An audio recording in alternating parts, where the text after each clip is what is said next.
Hello everyone, कैसे हो आप सब। उम्मीद करता हूँ आप सब ठीक होंगे। मैं हूँ आपके साथ हूँ प्रकाश तुर्किया और हम पढ़ रहे हैं क्लास 10th के सिविक्स के चैप्टर सेकंड को, संघवाद को। तो संघवाद का हमने पिछले 4 लेक्चर में बहुत कुछ डिस्कस कर लिया, जिसमें संघवाद क्या होता है और संघवाद की क्या विशेषताएं हैं, फिर उसके बाद संघीय व्यवस्था चलती कैसे कैसे वो काम करती है। तो हमने देखा था कि संघवाद का अर्थ ये होता है कि जब सत्ता का बंटवारा होता है, सत्ता की साझेदारी होती है या शक्तियों को केंद्र, राज्य या जो स्थानीय स्तर में बांट दिया जाता है, तो वो संघवाद होता है। जैसे हमने पढ़ा था कि जो बेल्जियम है, ठीक है, यूरोपीय देश है एक, ब्रुसेल्स जिसकी कैपिटल है, उसमें सत्ता का बंटवारा है केंद्र राज्य में किया गया था भाषाई आधार पे, ठीक है। और उसके बाद वहाँ पर एक तीसरे लेवल की भी सरकार थी, सामुदायिक सरकार। तो हमने उसके बाद आगे पढ़ा था कि भारत में कैसे चलती है। तो हमने देखा था कि केंद्र राज्य के बीच में चलती है। फिर हमने भाषाई जो नीतियां हैं उसके बारे में पढ़ा था, केंद्र राज्य के संबंध पढ़े थे हमने कि किस तरह केंद्र जो किसी भी प्रजातांत्रिक देश हो या जब शक्तियों का बंटवारा होता है, संविधान जब लिखा जाता है तो उसमें केंद्र को मजबूत रखा जाता है। तो उसमें हमने 2 चीजें पढ़ी थे, एक तो होता है कमिंग टुगेदर और एक होता है होल्डिंग टुगेदर। कि जब अलग अलग राष्ट्र मिलकर एक नया राष्ट्र बनाते हैं तो उसमें क्या होता है, जो राष्ट्र होते हैं उनको क्या ज़्यादा शक्तियाँ दी जाती है। जैसे अमेरिका है, अमेरिका ने क्या किया, अलग अलग राष्ट्रों को मिलाकर एक अपना देश बनाया जिसे यूएसए कहते हैं या संयुक्त राज्य अमेरिका कहते हैं। तो वहाँ पर क्या है, केंद्र के बजाय राज्य सरकार ज़्यादा मजबूत है। तो मैंने बताया था आपको कि जैसे लॉकडाउन हुआ था, वहाँ पर कोरोना जैसे बीमारी, डिजीज फैली थी, पेंडेमिक डिजीज, तो डोनाल्ड ट्रंप ने तो कर दिया कि सभी देशों, सभी एरियाज में इक्वली बराबर रूप से क्या है लॉकडाउन है वो चलेगा, पर राज्य सरकार बाध्य नहीं थे केंद्र सरकार के नियम को मानने के। और उस दूसरी तरफ हमने पढ़ा था कि जब छोटे छोटे रियासतें मिलकर एक देश बनाती है, ठीक है, तो वो है भारत का एग्जाम्पल। और भारत उसी का एग्जाम्पल है जिसके अंतर्गत अलग अलग छोटी छोटी रियासतों को मिलाकर, रजवाड़ों को मिलाकर, या आप कह सकते हो प्रिंसली स्टेट या प्रोविंसेस जो स्टेट्स है उनको मिलाकर भारत है वो बनाया। तो यहाँ पर क्या है, जब संविधान लिखा गया तब भी क्या केंद्र सरकार को मजबूत रखा गया है, पर इसका अर्थ ये नहीं है कि राज्यों को शक्तियां वो नहीं दी गई है। राज्यों को भी बहुत सारी शक्तियां हैं, जिसमें ऑलमोस्ट 50+ सब्जेक्ट हैं, मतलब 50 से ज्यादा ऐसे विषय हैं जिस पर राज्य सरकार कानून बनाती है। और 99 के लगभग है ऑलमोस्ट जो ऐसे विषय हैं, ऐसे आप कह सकते हो एरियाज है जहां पर कानून बनाती है, जैसे डिफेंस से जुड़े हुए, रक्षा से जुड़े हुए हैं, विदेशी नीति से जुड़े हुए मामले हैं, ठीक है, बैंकिंग से जुड़े हुए मामले हैं।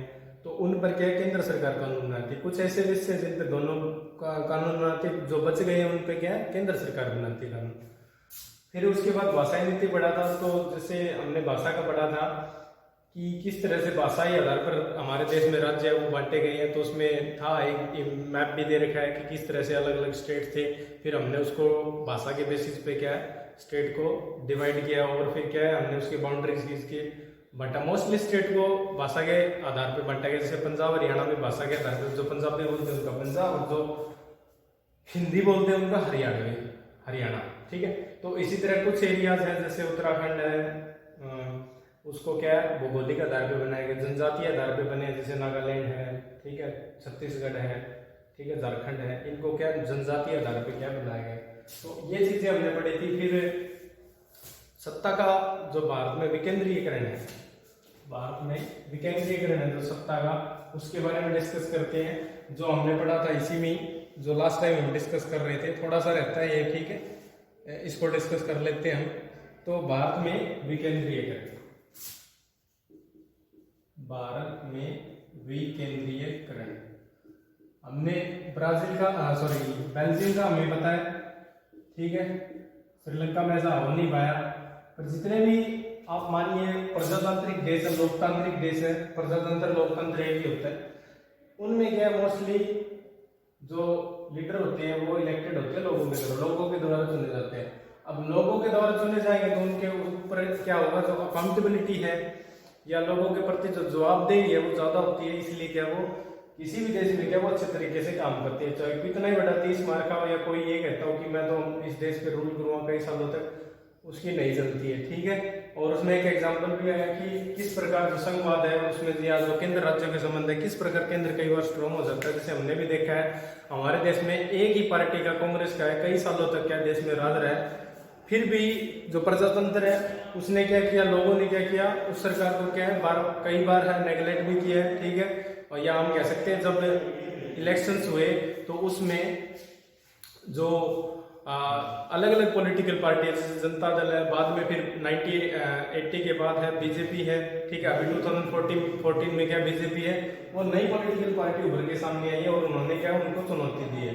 तो अर्थ यह है डेमोक्रेसी में कि जब पावर है लोगों के हाथ में होती है तो वो किसी को भी रूल करवा सकती है, देश पे राज करवा सकती है। दूसरी तरफ केंद्र में तो मान सकते हैं हम दो पार्टियों का जैसे प्रभुत्व हमेशा ही रहा है, या हम कह सकते हैं गठबंधन की सरकार रही है कई बार, या तो कांग्रेस या फिर बीजेपी, या जो गठबंधन की सरकार है वो रही है, ठीक है। उसमें जैसे जनता दल था, बाद में बीजेपी बन गया तो वो तो केंद्र सरकार में ठीक है। पर बात अगर राज्यों की करें तो राज्यों में क्या होता है, राज्यों में 1990 के बाद है ये नया ट्रेंड शुरू हो गया कि राज्यों में जो लोकल दल है या आप कह सकते हो स्थानीय जो दल है उनका जो प्रभुत्व है वो बढ़ना शुरू हो गया, ठीक है। उनका प्रभुत्व बढ़ना शुरू हुआ तो इसीलिए क्या आप देखोगे हर राज्य में जो स्थानीय दल है, लोकल दल है, उनका प्रभाव बढ़ा। जैसे हरियाणा में अभी तो जैसे जेजेपी मान सकते हो आप, पहले जैसे इंडियन नेशनल लोकदल था, ठीक है। अगर आप उत्तर प्रदेश की बात करोगे तो वहां पर समाजवादी पार्टी है और बहुजन समाज पार्टी है, ठीक है। वैसे बहुजन समाज पार्टी तो राष्ट्रीय पार्टी है, जैसे आरजेडी है, ठीक है। आप देखोगे एनसीपी है, एनसीपी राष्ट्रीय पार्टी है, वैसे एनसीपी है महाराष्ट्र में मोस्टली, जैसे उनका प्रभाव है। और जैसे शिवसेना है, ठीक है, आपने सुना होगा शिवसेना का भी, या आपने AIDMK सुना होगा तमिलनाडु में, ठीक है। और पश्चिम बंगाल में आपने TMC सुना होगा, तृणमूल कांग्रेस। इस तरह से स्टेट वाइज क्या है जो लोकल दल है उनका प्रभुत्व 1990 के बाद राज्य में बढ़ा। इसलिए क्या है 1990 के बाद ट्रेंड चेंज हुआ। तो केंद्र में तो हमें पता है कि या तो कांग्रेस या फिर बीजेपी, तीसरे मोर्चे की सरकार कभी हो सकता है कि आने वाले भविष्य में कभी बने, पर अभी इसकी संभावना बहुत कम नजर आ रही है। अगर सरकारें होना तो आप ये कह सकते हो वो देश उसमें जो प्रजातांत्रिक डेमोक्रेसी है वो बहुत अच्छे तरीके से रन करेगी, ठीक है। अब ये कि एक बार पाले उस तरफ गेंद और एक बार इस तरफ, अगर बीच में कोई और आ जाए तीसरा प्लेयर तो खेल का क्या है आनंद और ही हो जाता है। या हम कह सकते हैं प्रजातंत्र के लिए वो बहुत अच्छा है अगर केंद्र में 3 स्तर की सरकारें हो। अगर मान लो 3 पार्टियों का अगर डोमिनेंस बढ़ जाए, ठीक है, तो वहां पर जो लोकतंत्र है वो बहुत बेटर वे से चलता है। दूसरी तरफ राज्यों में आने के बाद क्या हुआ, इनके बीच में क्या हुआ, यहाँ पर जैसे या तो मोस्टली कांग्रेस बीजेपी इन्हीं की सरकार रही है, या है आगे आने वाले समय में सिनेरियो चेंज हो सकता है और होगा भी। क्यों? क्योंकि लोगों के पास जो वोटिंग राइट है, ठीक है, लोगों के पास जो वोटिंग राइट है अगर वो बदलेगा तो ये चीज है वो चेंज होगी, ठीक है। लोगों में ये समझ आएगी और ये धीरे धीरे ट्रेंड है वो चेंज हो सकता है सिर्फ इससे वोट से। राज्यों में ये ट्रेंड चेंज हुआ और राज्यों में मोस्टली यही रहा है कि केंद्र में और राज्य में क्या अलग अलग सरकारें रही हैं। और कभी कभी जैसे शुरू में तो था कि हर जगह कांग्रेस की सरकार थी, पर केरला में नहीं थी। स्टार्टिंग में शुरू से ही केरला में क्या जो वामपंथी दल है, जिसको आप एक होता है दक्षिणपंथी होता है, एक होता है वामपंथी। बीजेपी दक्षिणपंथी पार्टी और वामपंथी होता है जिसको आप कह सकते हो एक होता है लेफ्ट विंग और एक होता है राइट विंग, ठीक है। जैसे आपने सुना होगा कम्युनिस्ट पार्टी एक लेफ्ट पार्टी, ठीक है। तो हम पढ़ रहे हैं भारत में विकेंद्रीकरण, सत्ता का किस तरह विकेंद्रीकरण होगा केंद्र और राज्य के बीच में। तो हमें ये तो पता है केंद्र में किसकी सरकार होगी, राज्य में किसकी। तो हमारे यहाँ पर तीसरी सरकार आई, केंद्र की सरकार, केंद्र सरकार और राज्य सरकार। तो टाइम था 1992 का, 1992 का, ठीक है। 1992 में ये क्या हुआ, जो संवैधानिक दर्जा दिया गया, संविधान में बदलाव करके संविधान में संशोधन करके संवैधानिक जो दर्जा है वो किसको दिया गया, स्थानीय सरकार को या स्थानीय चुनाव को। स्थानीय सरकार में कौन सा शामिल होंगे, ठीक है, पंचायत पंचायत, ठीक है, और नगर पालिका, नगर पालिका, इन दोनों को इंट्रोड्यूस किया गया। पहले क्या होता था, 1992 से पहले जब इसको स्थानीय सरकार को जब दर्जा नहीं था केंद्र, तो आपको पता है कौन सी सरकार होती है, बीजेपी है जैसे अभी, राज्य सरकार जैसे अभी बीजेपी की मनोहर लाल खट्टर सरकार है, स्थानीय सरकार जैसे आपके गांव में पंच है, सरपंच है, ठीक है, जिला परिषद है, या अगर आप शहर में रहते हो तो वहां पर जो मेयर है, ठीक है, जो जितने भी वार्डों से अलग अलग जो चुने जाते हैं, ठीक है, मेंबर्स है, वो नगर पालिका में आते हैं, ठीक है। तो इस तरह वो क्या है, वो स्थानीय सरकार है। तो संविधान में ये दर्जा दिया गया। पहले तो क्या होता था, कोई सिस्टमेटिक वे नहीं था चुनाव होने का, मन होता कोई स्टेट करवा लेता था, कोई नहीं करवा देता। तो शुरू में चुनाव है, सबसे पहले अगर हम बात करें पंचायती चुनाव, नगर पालिका चुनाव, बुक में नहीं लिखा हुआ है, एक्स्ट्रा नॉलेज के लिए बता देता हूँ आपको। सबसे पहले चुनाव हुए राजस्थान में, राजस्थान और साथ ही साथ आंध्र प्रदेश में पहली बार स्थानीय सरकार के लिए चुनाव हुए, पंचायत के और नगर पालिका के लिए राजस्थान में चुनाव हुए, ठीक है, याद रखेंगे, इंपॉर्टेंट है ये, ठीक है।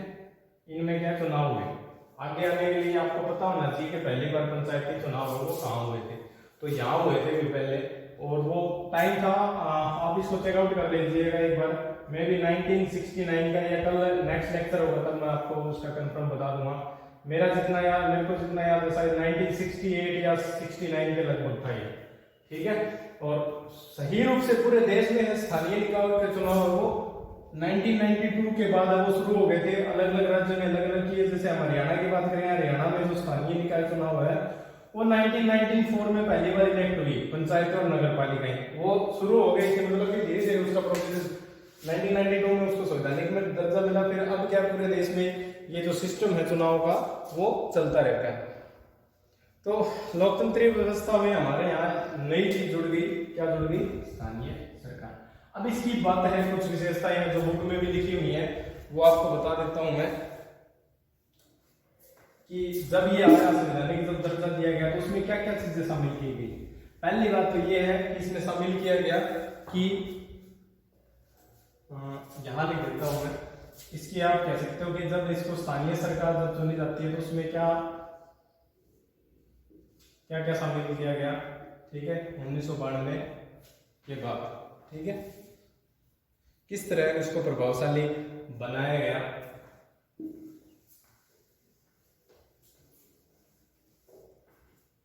तो पहला तो ये है कि यहां पर क्या हुआ, तो 1992 के बाद अब जो चुनाव है वो नियमित होने लगे, यानी नियमित चुनाव, किसके चुनाव होने लगे, स्थानीय सरकार के चुनाव नियमित होने लगे। कहां, भारत में अलग अलग राज्यों में क्या नियमित चुनाव होने लगे। दूसरा है, यहां पर आरक्षण की बात की गई है, जो आरक्षित सीटें हैं रखी गई, किसके लिए, एससी, एसटी और ओबीसी भी है इसमें, ओबीसी और जो महिलाएं हैं उनके लिए अलग से उसमें प्रोविजन किया गया, उसमें ऐड किया गया कि स्थानीय जो चुनाव है उसमें जो सदस्य होंगे या जो अधिकारी होंगे, पदाधिकारी होंगे, उसमें एससी, एसटी और जो ओबीसी है उनको क्या है अलग से क्या है सीटें उनके लिए रिजर्व रखी गई, आरक्षित रखी गई। तीसरा पॉइंट महिला वाला वो यहाँ अलग से है कि इसमें करीबन 1/3, ठीक है, आप ये मान सकते हो कि 33% जो सीटें हैं, कब हुआ ये संवैधानिक संशोधन 1992 हुआ, उसमें ये लिखे गए कि 33% जो सीटें हैं उनके ऊपर महिलाएं ही चुनी जाएंगी,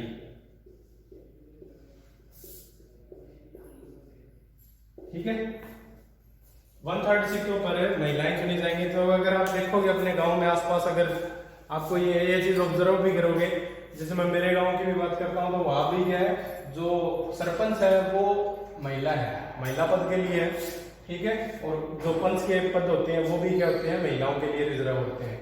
तो ये प्रोविजन वो किया गया, पर एक कमी भी है, आपको बताता हूँ किसमें, जब केंद्र और राज्य के एमएलए और एमपी के होते हैं ना, एमएलए और एमपी के इलेक्शन होते हैं ना, वहां पर महिलाओं के लिए कोई भी रिजर्वेशन नहीं है, वहां पर इस तरह का कोई भी प्रोसीजर नहीं है।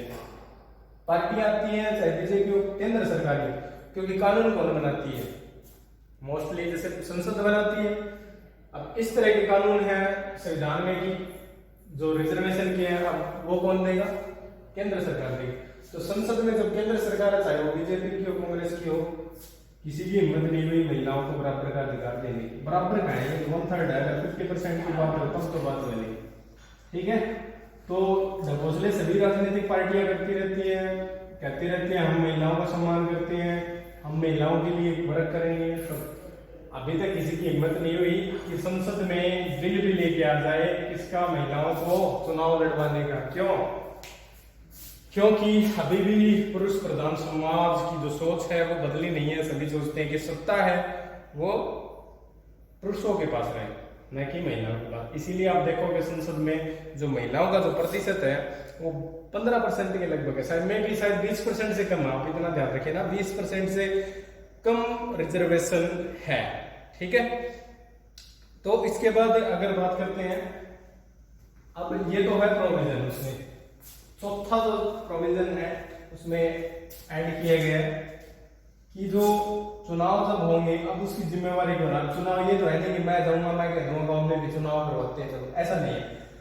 उसमें प्रोविजन किया गया संविधान में, या हम कह सकते हैं जब संवैधानिक संशोधन हुआ 1992 में, ठीक है, उसमें ये कहा गया कि जो चुनाव की जो जिम्मेवारी है वो है राज्य चुनाव आयोग। चुनाव है वो राज्य चुनाव आयोग, राज्य चुनाव आयोग करवाएगा, ठीक है। राज्य चुनाव आयोग है, किसके चुनाव करवाएगा? पंचायतों के। किसके? पंचायत। और क्योंकि बात किसकी चल रही है? पंचायत की चल रही है। पंचायत और जो नगर पालिकाएं होती है उनके चुनाव की बात कर रहे हैं हम, ठीक है। उनके चुनाव कौन करवाएगा? राज्य चुनाव आयोग करवाएगा, ओके। और ये चीज आप याद रखें। फिर बात आती है जो हमारा 5वां पॉइंट है, नेक्स्ट पॉइंट है, 5th पॉइंट है, जिसमें ये कहा गया है कि चुनाव हो गए, सीटें भी दे दी, चुनाव होते रहते हैं, ठीक है। पर क्या है, अब सरपंच बन गया, पंच बन गया, ब्लॉक समिति का मेंबर बन गया, जिला परिषद बन गया, तो क्या होगा? अब उनके पास कुछ पावर भी होती है। तो क्या हुआ? उनको कुछ शक्तियां दी गई, ठीक है। या आप कह सकते हो कि जो स्थानीय सरकार है, स्थानीय सरकार को राज्य सरकार द्वारा कुछ वित्तीय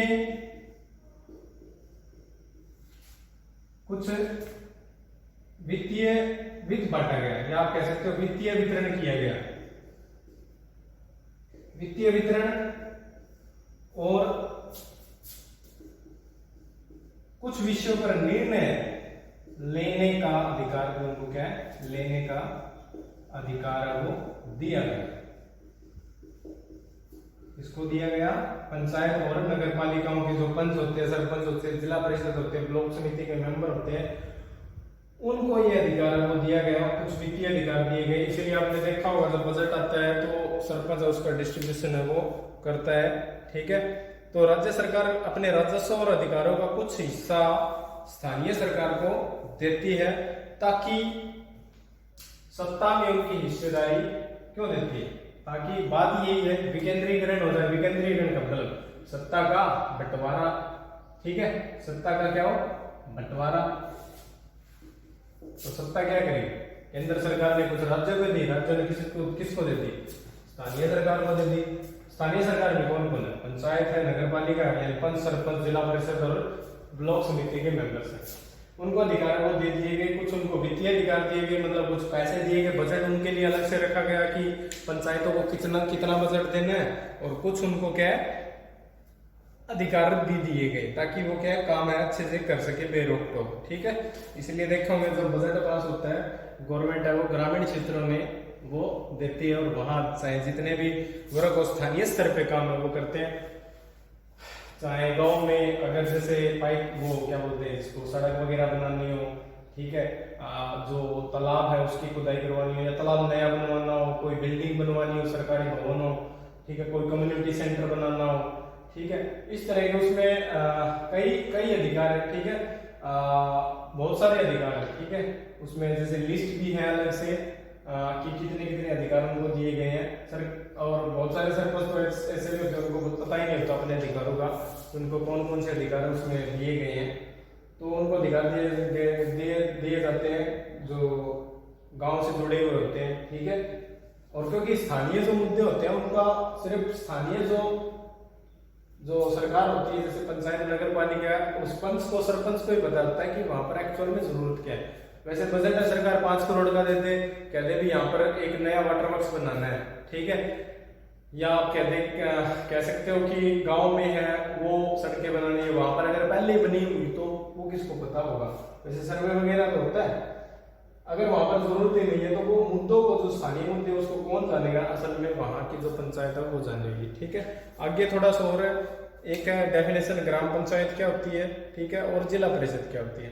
तो ग्राम पंचायत क्या होती है, गांव जो होते हैं उस स्तर पर जो पंचायती राज के नाम से जाना जाता है, और उसमें क्या होता है, एक ग्राम पंचायत होती है। ग्राम पंचायत में कौन होता है, पंच और सरपंच, ठीक है।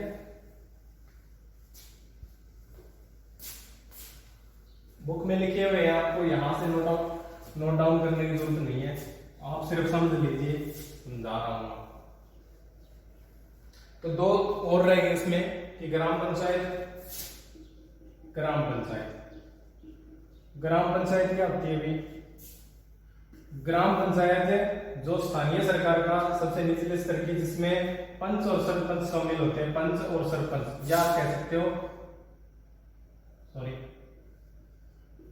पंच और सरपंच शामिल होते हैं, या ग्राम होता है और ग्राम प्रधान होता है, ठीक है, ये इसमें शामिल होते हैं, ठीक है, इसमें ग्राम पंचायत में। और ये भी क्या होती है, एक्चुअली हुई स्थानीय सरकार होती है जो पंचायती राज के नाम से जानी जाती है, ठीक है। इसमें कई सदस्य होते हैं, इसको पंच को आप ग्राम प्रधान कह सकते हैं, इसके क्या आ सकते हैं आप, सदस्य और ग्राम प्रधान, ये इसमें शामिल होते हैं, ठीक है, गांव में, ग्राम में या गांव में, ठीक है। कुछ सदस्य होते हैं, कुछ ग्राम प्रधान होते हैं। सदस्य को क्या बोलते हैं, पंच बोलते हैं, और ग्राम प्रधान को क्या बोलते हैं, सरपंच बोलते हैं। सरपंच एक गांव का एक हो सकता है, या 2-3 इकट्ठे गांव का एक हो सकता है। पंच क्या होते हैं, पंच होता है वार्ड में से चुने होते हैं, वार्डों में से। जैसे आपने सुना होगा, या आप कभी आपने वो क्या बोलते हैं, वोटर आईडी अपने पेरेंट्स का देखना, या उसमें आधार कार्ड में भी आता है क्या, नहीं, ठीक है, आधार कार्ड में भी होता है, में भी होता होगा, देखता हूं मैं, हाँ, इसमें वार्ड नंबर नहीं लिखा हुआ है, उसमें जरूर होता है, जो क्या बोलते हैं, जिसमें वोटर आईडी होती है उसमें वार्ड नंबर लिखा हुआ होता है अच्छे तरीके से। तो जो वार्डों में से चुने जाते हैं, मतलब कि जब आप मान लीजिए कोई गांव है, उसमें 10 पंच चुने जाते हैं, और एक क्या होता है, उसका प्रधान होता है, ठीक है, एक होता है सरपंच, और फिर बाद में कौन आते हैं, ग्रामवासी या गांव वाले, ग्रामवासी, इन सबसे बनती है, तीनों को मिलाकर बनती है ग्राम सभा।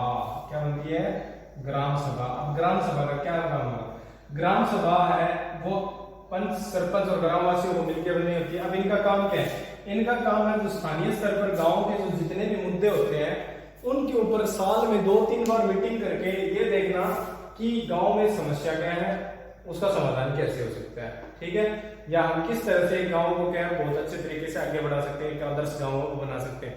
एग्जांपल बताता हूं आपको मैं, किस तरह से गांव वो आगे बढ़ता है और उसमें सुधार हो सकता है। मान लीजिए एक गांव है, वहां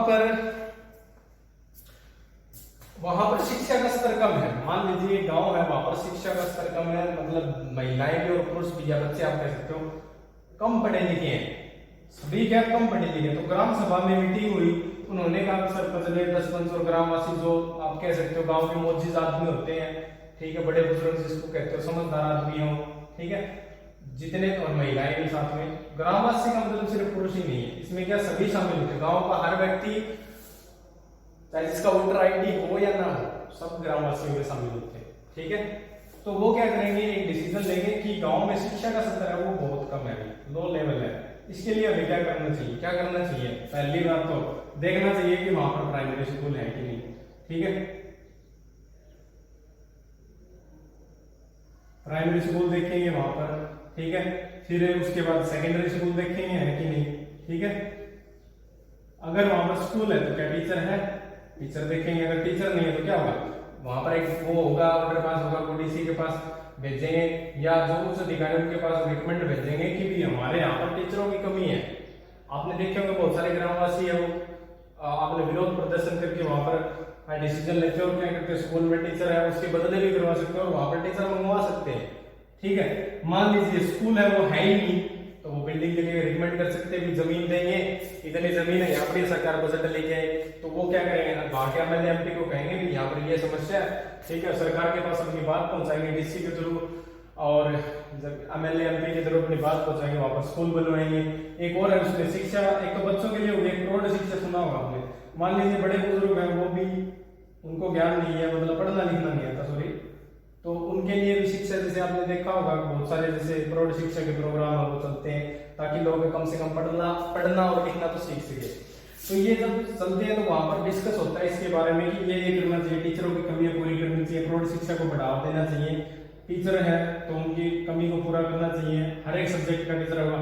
मान लीजिए वहां पर प्राइमरी स्कूल है, सेकेंडरी स्कूल है, सीनियर सेकेंडरी भी है, मतलब फर्स्ट टू 10th तक स्कूल है, प्लस 2 तक स्कूल है, ठीक है, साथ में प्रौढ़ शिक्षा भी दी जा रही है। तो आप बताइए वहां पर टीचर भी सभी है, एक भी टीचर की कमी नहीं है, ठीक है। सरपंच कहता है टीचरों को, या वहां पर जब मीटिंग होती है तो कहता है, क्योंकि उसके तो अधिकार वहां भी है, ठीक है। अगर जैसे बिल्डिंग बनाना हो स्कूल में तो क्या सरपंच अब बजट से क्या बनवा सकता है, वाटर कूलर लगवाना हो, कुछ भी हो, अगर चाहे खेल का जो ग्राउंड है उसको रिपेयर करना हो, कुछ भी हो, तो वो क्या है वहां पर अगर करेंगे मीटिंग में, क्योंकि ग्राम सभा में तो वो भी आएंगे, तो उनको वहां पर कहेंगे भी आप पढ़ाइए, तो क्या होगा, शिक्षा का स्तर सुधरेगा कि नहीं सुधरेगा, सुधरेगा। अब यही समस्या अगर हम रोड लेवल पे ले जाए, अगर मान लीजिए केंद्र सरकार है, क्या केंद्र सरकार एक स्कूल के ऊपर, एक गांव है, कोई भी गांव है, उसके ऊपर ध्यान दे पाएगी? बहुत मुश्किल है, क्योंकि उसकी जो रिपोर्ट है आने में, उसको प्रोसेस करने में बहुत टाइम लगता है। इसीलिए क्या स्थानीय सरकार है वो डेमोक्रेटिक कंट्री के लिए बहुत अच्छी है। इससे क्या होता है, लोगों की हिस्सेदारी बढ़ती है। अब जैसे ग्रामवासी किसी व्यक्ति ने कहा भी ये समस्या है, तो वो पहले मान लीजिए सरपंच के ध्यान में नहीं है, पंच के नहीं है, उसके थ्रू समझ में आ गई सबको, तो उसका सोल्यूशन हो सकता है। गांव में जैसे पानी की समस्या है तो पानी की समस्या हो सकती है। जैसे गांव में मोस्टली क्या होता है, तालाब होता है, तालाब में पशुओं के लिए पीने का पानी नहीं होता, तो तालाब की खुदाई करवाना हो, वहां पर पानी मंगवाना हो चाहिए, जैसे बाहर से, जैसे पाइपलाइन डलवा के या जैसे ट्यूबवेल से उसको भरना हो, ठीक है, ये भी एक समस्या है, ठीक है। और या जैसे गांव में आवारा पशु हो तो गौशाला जैसे बनाना हो, ठीक है, गौशाला बनाना हो, या सड़क टूटी फूटी हुई है उसको रिपेयर करना, उसको ठीक करना हो, ठीक है। कम्युनिटी सेंटर नहीं है, मतलब शादी ब्याह होते हैं तो जैसे बारात के रुकने की, ठहरने की जगह वो बनाना हो, ठीक है। बहुत सारी है, जैसे ग्राम सचिवालय, सीएफसी सेंटर है, बहुत सारी जो सुविधाएं होती हैं गांव में, ठीक है। लाइब्रेरी की सुविधा हो, ठीक है, जैसे पढ़ने के लिए बच्चे आदमपुर आते हैं लाइब्रेरी में बैठने के लिए, अगर वो गांव में ही लाइब्रेरी प्रोवाइड करवा दी जाए, अच्छे से उनके लिए एसी लगवा दी जाए, एक अच्छा सा कमरा हो, उसका स्पेसिफिक बजट हो, ठीक है, कंट्रीब्यूशन में चले, तो बच्चे क्यों नहीं पढ़ेंगे? अगर सुविधाएं दी जाए तो सब पढ़ेंगे, ठीक है। तो इसीलिए क्या है, ये चीज आगे बढ़ेगी। तो ग्राम सभा का ये इंपॉर्टेंट रोल होता है। इसी तरह क्या होता है, जिला परिषद होता है। जिला परिषद में क्या है, एक मिनट रुकिए,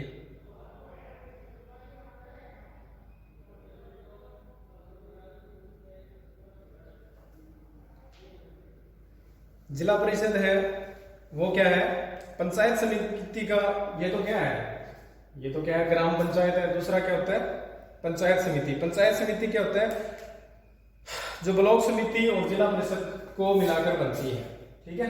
पंचायत जो समिति होती है,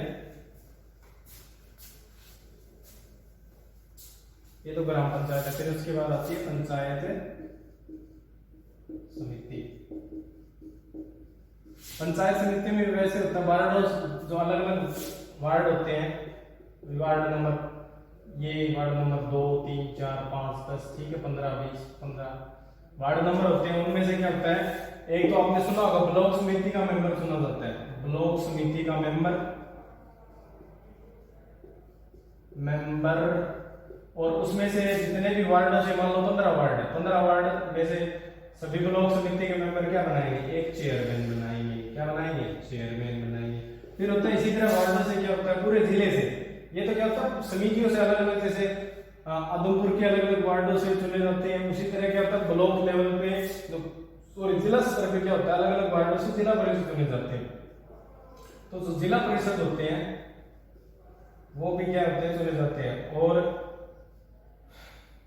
इस तरह से क्या उसका इलेक्शन होता है जिला परिषद का, और उसका क्या हेड है या उसका भी एक चेयरमैन है, जिला परिषद है उसका बनाया जाता है। और वो क्या करता है, इसमें शामिल कौन होते हैं, जैसे जिला परिषद होती है, ब्लॉक समिति होती है, इसमें वहां का मान लीजिए स्थानीय मुद्दा जिले स्तर की बात आती है, सभी क्या क्या होगा 15 वार्डों से सभी चुन के आएंगे, और उसमें क्या होगा एक उनका चेयरमैन होगा, हेड होगा। और वो क्या करेगा, पूरे एमपी एमएलए उस एरिया के और जो अधिकारी होते हैं उनको मिलाकर क्या है वहां की जो, जैसे अभी जैसे ग्राम सभा में बताया मैंने, उस तरह से क्या है उन समस्याओं का सॉर्ट आउट करेगा, उनका क्या सोल्यूशन करेगा। जिला परिषद एमपी एमएलए और वहां के अधिकारी मिलकर क्या करेंगे, किसी स्थानीय स्तर की समस्याओं का क्या समाधान है वो करेंगे। ठीक है, इस तरह से स्थानीय संस्थाएं हैं किसी भी नगर में उसके क्या बोलते हैं ग्राम पंचायत के ग्रामीण स्तर पे चलती है। नगरों में क्या होता है, नगर पालिकाएं होती है, नगर निगम होते हैं, उसमें जैसे आपने सुना होगा जो मेयर के चुनाव होते हैं, मेयर चुने जाते हैं। ठीक है, नगर पालिकाएं, नगर पालिका में क्या होते हैं, मेयर चुने जाते हैं। ठीक है, मेयर और उनके अन्य। तो इस तरह से देखो कि यहाँ पे स्थानीय सरकार की जो स्तर है पूरे देश में वो बहुत अच्छे तरीके से इंडिया में रन कर रहे हैं, और उनको क्या बहुत सारे अधिकार वो प्रोवाइड कराएंगे। तो इसमें एक और बात है कि भारत में करीबन 33 लाख का जो प्रतिनिधित्व है वो चुने जाते हैं स्थानीय स्तर पे। ठीक है, सॉरी 36 लाख के लगभग क्या है जो स्थानीय नगर पालिका और पंचायतों से क्या बहुत प्रतिनिधित्व चुने जाते हैं, और जिससे क्या है किसी देश की जो संवैधानिक जो आप कह सकते हो जो संघवाद है या जो सत्ता है वो क्या होता है, या जो प्रजातंत्र है वो क्या होता है बहुत मजबूत बनता है। प्रजातंत्र किससे बनेगा, जब लोगों को पार्टिसिपेशन बढ़ेगा, तो इससे क्या लोगों का पार्टिसिपेशन बढ़ता है तो वो क्या देश मजबूत होगा। करीबन 36 लाख जो अलग अलग प्रतिनिधित्व वो चुने जाते हैं। और महिलाओं की मोस्टली इसमें क्या होता है, स्थानीय सरकार में महिलाओं का जो प्रतिनिधित्व है वो ज्यादा है, तो इसीलिए क्या उनका जो पार्टिसिपेशन बढ़ता है, और आगे क्या उनके जो इलेक्शन जो कैरियर है, आप ये कह सकते हो जो पॉलिटिकल कैरियर है, सॉरी राजनीतिक जो कैरियर है वो क्या वो आगे में भी हो सकता है बढ़ते हैं। इसी तरह से बहुत सारे जो लोग होते हैं एमपी एमएलए बनकर ही क्या देश में आगे बढ़ते हैं। ठीक है, या आप कह सकते हो छोटे एक सरपंच से क्या एक आगे बढ़े जो अधिकारी वो क्या बोलते हैं जो पॉलिटिकल लीडर है वो वहां तक पहुंचते। बहुत सारे कई तो अपने कह सकते हैं कि हम मौका जो क्या बोलते हैं जिसको टिकट पा लेते हैं जैसे अलग अलग तरीकों से, फिर भी अगर इस तरह से जाते हैं तो जो उसको जो ग्राउंड लेवल का एक्सपीरियंस है वो बहुत ज्यादा होता है किसी भी नेता को। अगर वो इस तरह से मान लीजिए पहले सरपंच बना, फिर जिला परिषद बना, मेयर बना, फिर एमएलए बना, फिर एमपी बना, ठीक है, फिर मंत्री बन गया, तो उसको क्या है इस तरह से एक्सपीरियंस होता है। ठीक है, चैप्टर हो गया हमारा कंप्लीट। इससे कोई रिलेटेड प्रॉब्लम है तो आप मुझे बता सकते हो। मिलते हैं बाद में, अपना ख्याल रखिए, बाय।